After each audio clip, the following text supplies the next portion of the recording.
Bonjour à tous et bienvenue sur la première chaîne d'actualité quotidienne qui parle de NFT et de blockchain. Aujourd'hui, pas trop de sourire malheureusement, il vient juste de se passer deux des pires nouvelles qu'on ait connues dans le monde des NFT. C'est vraiment une dinguerie, c'est une catastrophe. Je vais tout vous raconter, vous inquiétez pas, il y a quand même quelques bonnes nouvelles, notamment côté gaming qu'on aborde en seconde partie de vidéo. Donc voilà, ça dure un petit quart d'heure, malheureusement on est là quand ça va pas aussi, on est là quand ça va, mais quand ça va pas, faut aussi le dire forcément. Donc c'est parti directement, let's go. Évidemment aussi bien sûr, ceux qui veulent soutenir la chaîne, vous êtes les bienvenus, abonnement, cloche de notification, les commentaires, joli tout le monde, merci beaucoup à tous. Allez, juste avant qu'on commence les news dramatiques, je voulais quand même revenir sur un fait positif qui s'est passé hier, puisque hier j'ai fait un live Twitch qui s'est très bien passé. Merci à vous d'avoir été là si vous étiez présent, et sachez que j'ai offert plus de 500 $ de NFT et de crypto sur différents tirages au sort qui dataient depuis début septembre. J'avais un petit peu de retard, dont d'ailleurs une grande partie qui vient directement de ma poche. Vous le savez, notamment par exemple l'argent que je gagne sur YouTube avec les vues, je le redonne à la commu. Pour ceux que ça intéresse, rejoignez le Discord, il est ouvert à tout le monde, et comme ça vous trouverez tous les différents concours, les quêtes communautaires, etc. que je fais régulièrement pour peut-être aussi gagner quelque chose pour vous aussi, parce que c'est normal de partager aussi ce que je gagne avec vous. Bon, quand faut y aller, malheureusement, on va commencer par une des deux nouvelles catastrophiques qui a affecté l'écosystème NFT sur ces dernières 24 heures. La première concerne la collection Nakamigos, qui était vraiment une collection emblématique et qui symbolisait à elle seule en fait toutes les bonnes vibes autour des NFT. Vraiment, c'était une dinguerie cette collection. En gros, elle est arrivée en mars 2023, donc c'est assez récent. C'était à la base un free mint qui a été donné en fait sous certaines conditions. Je vais pas y revenir, j'ai fait pas mal de vidéos dessus et tout, donc voilà, ça on s'en fiche. Mais retenez juste que c'était un free mint, que la team derrière en fait est anonyme. On ne sait pas qui c'est, même aujourd'hui on ne sait toujours pas qui c'est. Donc forcément du coup, c'est pas mal de spéculations, pas mal de gens qui ont théorie crafté sur peut-être un partenariat avec Yuga Labs, peut-être aussi avec Beeple. Beeple, l'artiste qui a fait du coup la miniature aujourd'hui, qui est dans le top 10 des plus gros artistes NFT, quasiment 800 000 personnes qui le follow, et donc lui il a tweeté carrément une tombe avec Nakamingos aujourd'hui, alors que ce mec pourtant il arrêtait pas en fait de disséminer dans ses œuvres des petits Nakamingos, et vraiment il était très bullish en fait sur l'écosystème. Et voilà, on se rappelle de son œuvre quand Nakamingos vraiment cartonné, c'était une dinguerie parce que donc je vous rappelle, le mint donc était un mint gratuit, 20 000 NFT, pixelisé mais vraiment de la meilleure manière possible. N'importe qui pouvait se retrouver en fait sur une image de Nakamingos. Les fameux NFT PFP, NFT image de profil qu'on met sur Twitter, et c'était vraiment cette collection en fait qui symbolisait au mieux cette hype en fait derrière. Parce que voilà, vous aimiez, je sais pas, un Nakamingos en mode tortue, il y a des tortues, un Nakamingos en mode punk, il y a des punks, enfin bref. Il y en avait aussi bien sûr pour les collectionneurs, on se rappelle de Nakamingos qui ont été vendus pour genre des 10 ETH, vraiment c'était une dinguerie. Donc on est parti en fait d'une collection de mecs anonymes, gratuits, qui a explosé seulement par la force de la commu. La commu a tout fait, et vraiment c'était incroyable. Et jusqu'à encore hier, le floor des Nakamingos était à 0,4 ETH, ce qui est incroyable pour un free mint, et tout le monde attendait avec impatience le fameux gros événement qu'ils ont appelé l'automne des Nakamingos, une sorte de saison 2 en fait, avec des annonces qui devraient arriver et qui devaient aussi participer entre guillemets à la hype et à une nouvelle hype aussi par rapport à cette collection. Et en fait l'annonce donc est tombée, et franchement c'est un coup de massue. L'annonce c'est quoi? L'annonce c'est Nakamingos Cloax, qui est pour simplifier une seconde collection, 20 000 nouveaux NFT qui en plus sont beaucoup moins jolis que les premiers. Le truc est censé être minté pour le 21 septembre, à voir si ça va sold out parce que ça coûte quand même 0,05 ETH, et ça, que vous soyez holder de Nakamingos ou non, c'est quand même 0,05 ETH. Le seul avantage à être holder Nakamingos, c'est que vous pourrez minter en premier pendant 3 heures, et c'est tout. Donc forcément du coup les gens ils se disent dilution, art dégueulasse, aucun avantage à être holder des NFT, bref, c'est des erreurs entre guillemets de débutants. Donc du coup il y a deux écoles, il y a des gens qui se disent ok c'est vraiment un scénario hollywoodien, ils peuvent pas faire autant d'erreurs en si peu de temps, ils peuvent pas détruire ce que la commu a mis 6 mois à builder en une seule news, c'est pas possible. Donc il doit y avoir quelque chose derrière, il doit y avoir un rebondissement, il va se passer quelque chose. Ils arrêtaient pas de teaser, l'automne est en train d'arriver, donc fall is coming. Là, on est en train de tomber, on est en train de fall, si vous voulez, donc peut-être que c'est lié. Mais d'un autre côté, il y a tellement de gens là qui ont perdu d'argent avec tout ce qui est cascade de liquidité, avec les gens qui avaient plein d'Nakamingos, même qu'ils ont acheté plus cher que le floor price, et là, du coup, ça s'est écroulé. C'est un gros divisé par deux en en quelques heures. Donc vraiment, grosse perte de confiance. Vous irez voir sur Twitter, mais les gens, en fait, s'en donnent à cœur joie. Tout le monde se moque des Nakamingos, même ZachXBT, qui est un mec super sérieux, se moque aussi du plus gros cash grab qu'il a jamais vu en fait avec cette seconde collection. Donc vraiment là c'est un gros scandale, personne ne comprend rien. pourquoi avoir fait ça alors que c'était tellement facile en fait de sortir une petite features pour même faire plus d'argent? Parce que si vraiment l'argent était leur motivation première, parce que là s'ils sold out le prochain mint, ils vont se faire genre 1,5 million. Mais ils avaient juste à sortir n'importe quoi d'autre et en fait il y aurait eu des volumes, les gens auraient acheté je sais pas des goodies ou autre et en fait ils auraient fait de l'argent, même plus d'argent. Donc qu'est-ce qui se passe? C'est mauvais à tous les points et même si c'est un gros troll, ça reste mauvais parce que des gens en fait ont vendu leur NFT, des gens ont perdu confiance. Donc là vraiment moi j'ai l'impression que Nakamingos ça va en dessous de 0,10. Pour l'instant ça tient de manière magique parce que je pense qu'il y a beaucoup de gens en fait qui se refusent à se dire que Nakamingos c'est fini et qui sont trop déçus et du coup ils s'accrochent un petit peu à leur rêve. Mais là vraiment c'est une des plus grosses nouvelle catastrophique qu'on ait connue. Parce que c'est vraiment en fait une perte de confiance des gens qui croyaient encore dans les NFT PFP au sens large. Là, j'ai vu pas mal de gens qui disaient c'est bon, les NFT, j'en ai marre, le marché est rouge, c'était la dernière collection qui me raccrochait en mode vraiment good vibes, c'est la commu qui drive le truc vers le haut et tout ça. Là, du coup, ils nous la mettent en fait dans le cul, concrètement. Donc, j'en ai marre, je quitte l'écosystème, j'arrête ça et je reviendrai au bull market. Donc là, vraiment, c'est un coup de poignard, je suis trop déçu et voilà. Dites-moi dans les commentaires ce que vous en pensez, mais franchement, Nakamingos, c'est un coup de poignard.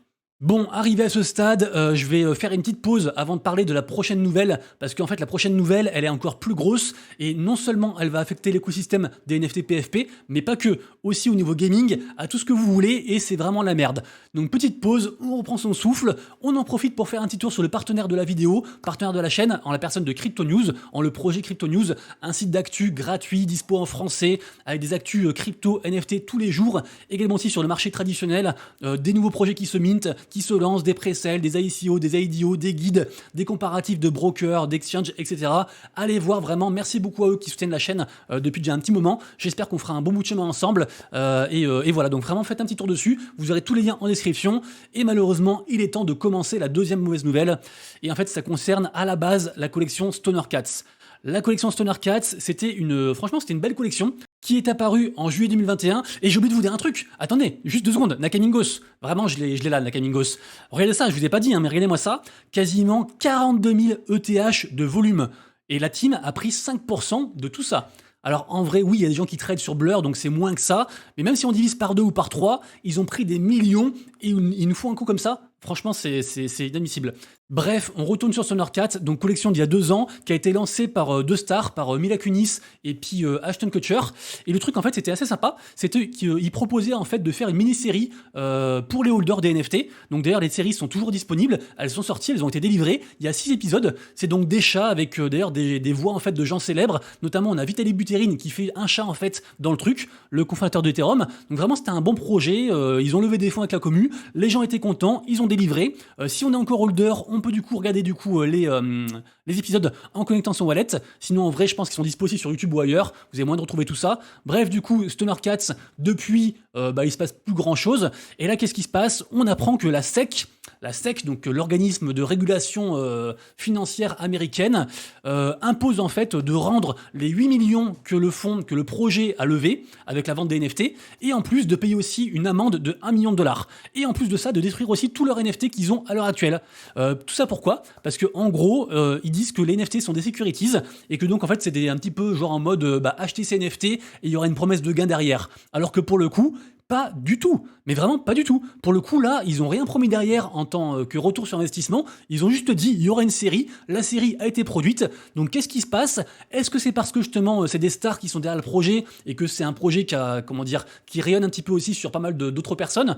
Est-ce que c'est par rapport à ça? On sait qu'il y a aussi pas mal de procès en fait actuellement avec MoonPay, avec des stars aussi qui ont promu les NFT bordel, tout ça. Donc, est-ce que c'est un truc plus profond? Je ne sais pas. Mais en tout cas, voilà, on en est là. La SEC qui met des bâtons dans les roues de la collection Stoner Cats, qui du coup, on imagine, devrait disparaître. Bien sûr, je vous mettrai tout en description pour ceux qui veulent en savoir plus. Mais finalement, juste après ça, qu'est-ce qu'on a? Apparemment, on a 2 commissaires de la SEC, Esther Peirce et puis Mark Uyeda, qui disent mais n'importe quoi. En fait, pourquoi taper sur une collection NFT comme ça, entre guillemets, au hasard? même si on pense qu'elle est ciblée, et pas faire un truc plus clair pour qu'après les prochains projets en fait puissent s'adapter et se réguler. Pourquoi taper sur eux et pourquoi les défoncer alors qu'en plus le truc c'est loin d'être le pire scam du monde. D'ailleurs pour moi c'est même pas du tout un scam, mais vraiment je ne comprends pas. Là on n'est pas sur du plush, on n'est pas sur du Pixelmon, on n'est pas sur des trucs comme ça. On était sur un bon projet qui a délivré et tout ça. Et donc en tout cas voilà, les deux commissaires qui sont pas d'accord, ils ont comparé ça avec une vente en fait de figurines Star Wars. Et c'est vrai que vous irez voir le truc, mais le comparatif c'est vraiment ça en fait. Là, c'était juste une levée de fonds communautaire, sans aucune promesse, si ce n'est la série. La série a été délivrée, et franchement, voilà, pourquoi les faire chier? Et ça, le problème, c'est qu'en fait, si la SEC se met à dire que tous les que tous les NFT sont des securities, ça veut dire assujettis à leur propre réglementation, et ben en fait, ça va être la merde, parce que beaucoup de projets, en vrai, 99% des projets NFT, et ben ne pourront plus faire ce qu'ils font à l'heure actuelle, et franchement, vu l'état du marché actuel, ce serait, je pense, vraiment le coup de poignard en trop côté NFT. Donc allez voir du coup tout ça, je vous mettrai tout en description. Juste pour finir sur Stonecats, sachez quand même que en soi, les NFT, même burnés, ils disparaîtront jamais. Donc en fait, cette collection ne disparaîtra jamais. Et d'ailleurs aussi, les épisodes ne disparaîtront jamais, puisque en effet, ils sont tous hébergés sur Arweave, qui est donc en gros une plateforme décentralisée de stockage. Donc entre guillemets, en plus, ça ne sert à rien de leur demander de burner leur NFT, parce que la blockchain, ça s'efface pas en fait. Donc bref, en tout cas, suite quand même, parce que du coup, l'histoire s'arrête pas là. Ça finit bien. Suite du coup au revirement de certains commissaires de la SEC, la collection NFT a explosé, parce que du coup ça remet vraiment l'accent en fait sur la collection. En plus, si le projet du coup il burn leur NFT, bah forcément les holders en fait ils auront des NFT plus rares parce qu'il y en aura moins sur le marché au total, ça va réduire la supply, et donc on s'est retrouvé avec une collection NFT victime de la SEC qui est censée mourir, avec du coup un gros coup de projecteur et forcément aussi du coup de la spéculation autour de ça.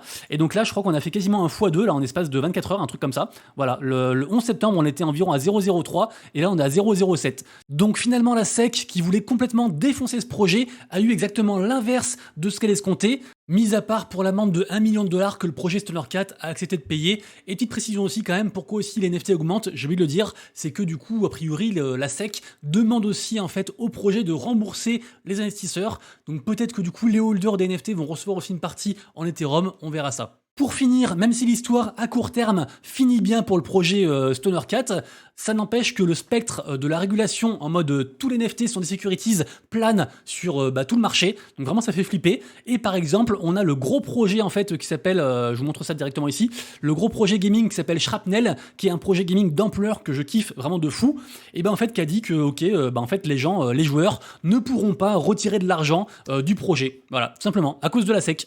Et du coup ça enlève toute la mécanique de play to earn. Et c'est vrai que play to earn, petite digression en 2 secondes, hein, mais play to earn, effectivement, jouer pour juste gagner, c'est un truc qui peut poser problème, je le comprends, mais jouer et gagner, un play and earn, je vois pas en quoi ça pose problème. Et là, pour le coup, c'était un petit peu en ce mode-là, en mode un petit peu e-sport et puis play and earn, mais non, du coup, c'est complètement supprimé, et Shrapnel interdira donc à ses utilisateurs américains, parce que je vous rappelle quand même que la SEC, ils ont autorité que sur, entre guillemets, ce que contrôlent les USA, donc heureusement, c'est pas non plus mondial, et d'ailleurs, beaucoup de gens disent que, au final, vu que la SEC, ils font que de la merde, c'est vraiment encore plus le côté asiatique qui va leader le prochain bull market, tout le côté adoption de masse aussi par rapport au NFT et au gaming. Je ferme la parenthèse. Donc voilà, du coup, si c'est américain et puis vous voulez jouer à Shrapnel, vous pourrez rien retirer. Info suivante à propos de l'écosystème des Bored Ape. Rappelez-vous, ils ont sorti il y a pas longtemps une initiative qui s'appelle Made by Apes et qui en fait permet de vérifier, de contrôler et de, entre guillemets, agréer des projets qui tournent autour de l'univers des Bored Ape. Par exemple, vous êtes holder de NFT Bored Ape, vous êtes fabricant d'eau, et du coup vous allez mettre en fait un NFT Bored Ape sur votre eau, vous avez le droit, parce que vous avez les droits en fait de propriété intellectuelle en tant que holder, et après vous allez pouvoir vendre en fait votre eau. Mais en fait jusqu'à présent il n'y avait rien qui certifiait que c'était bien du coup vous qui faisiez ça. Et donc maintenant du coup ça a changé, ils ont fait Made by Apes, et donc là ça va encore plus loin avec le projet Made by Apes Bodega. Donc vous irez voir, mais en gros vous allez pouvoir retrouver toutes les licences autour de l'écosystème, les licences du coup vérifiées et agréées par du coup ce nouveau projet sur leur site, donc madeby.yuga.com. Je vous mettrai bien sur le lien en description. Personnellement, je trouve que c'est un excellent projet et qui devrait contribuer sur le long terme à diffuser un petit peu la vibes Bored Ape. Et d'ailleurs, en parlant des Bored Apes, on fait un tour sur le DAO du ApeCoin, donc le token qui est lié à l'écosystème. En effet, proposition de l'immense whale, de la très grosse baleine Mashivik Brother, vraiment un multimillionnaire qui est un gros holder du token ApeCoin. La proposition, c'est quoi? Tout simplement alloué des fonds, alloué environ 11 millions de Apecoin pour racheter plein de NFT de la licence Yuga Labs au général, donc Bored Ape, Mutant Ape, les chiens aussi, là, les kennels, également aussi tout ce qui est Punks. Donc voilà, vraiment toutes les collections de leur écosystème, et après aussi dispatcher en fait ces NFT, ces œuvres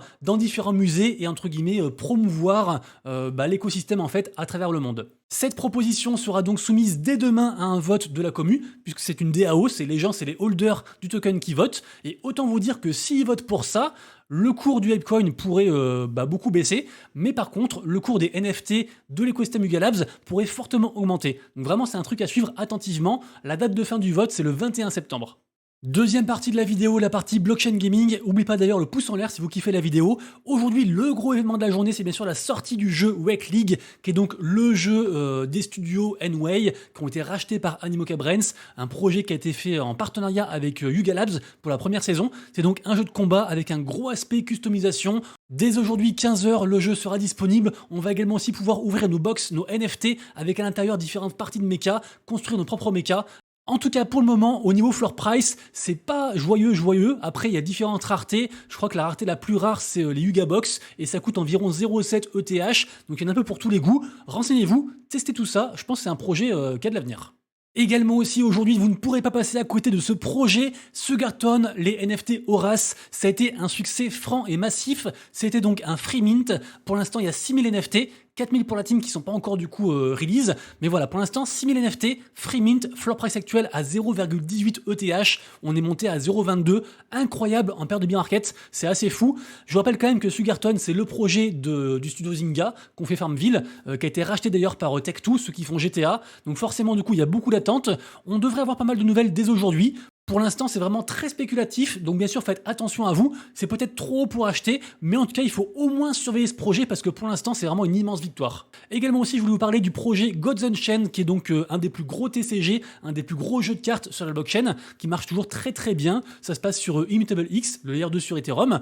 Et donc en fait, ils ont sorti un mode qui fait vraiment, qui rappelle vraiment en fait les modes de jeu que les joueurs de cartes dans la vie réelle, en IRL, ont connu, à savoir en fait les modes de jeu scellés. Par exemple, pour ceux qui jouent à Yu-Gi-Oh, à Magic, on pouvait arriver à un tournoi, payer son tournoi, avoir 3-4 paquets de cartes scellés en fait, et faire son deck, faire son propre paquet de cartes avec les boosters, enfin les paquets qu'on venait juste d'acheter. Donc c'est très intéressant d'avoir un petit peu cette approche entre guillemets contre-productive, parce qu'en général c'est pas un truc qui marche sur ordinateur de manière dématérialisée. Donc à voir comment ça se passe, mais je pense que c'est une très bonne nouvelle, et Gods Unchained comme ça qui propose de plus en plus de modes pour satisfaire tout le monde, très bon point. On continue ensuite avec Life Beyond. Life Beyond, c'est un MMORPG des studios Darewise qui a été racheté par Animoca Brands. J'ai beaucoup d'attentes personnellement par rapport à ce projet. En plus, j'étais partenaire avec eux il y a plusieurs mois. Pour l'instant, voilà, c'est fini, mais en tout cas, c'est un projet que j'aime beaucoup et que j'ai beaucoup suivi.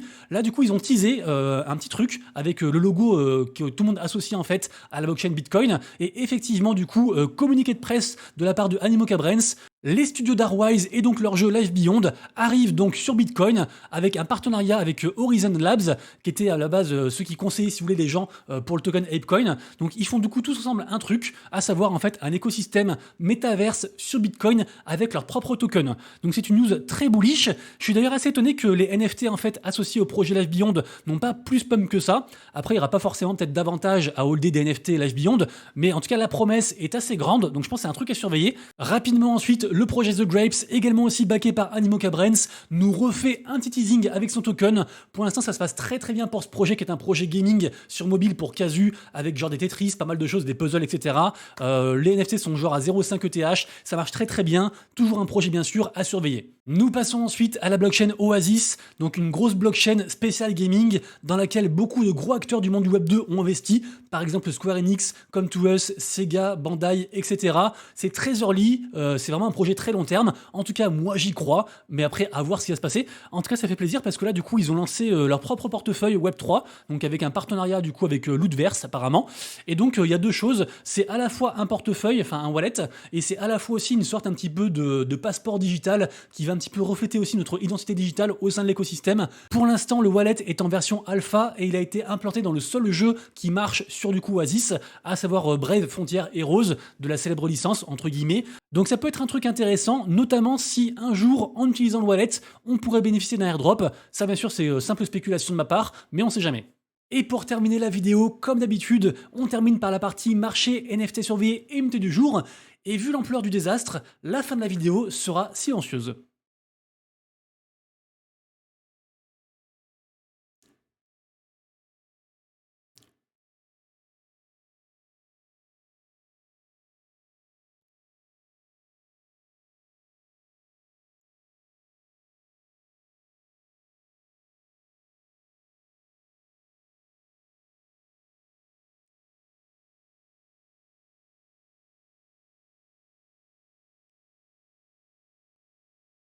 Merci à tous d'avoir suivi, on se retrouve dès demain pour la prochaine vidéo, et d'ici là bien sûr, prenez soin de vous, de proches et de vos wallets, c'était Monsieur Rabbit, des bisous, ciao.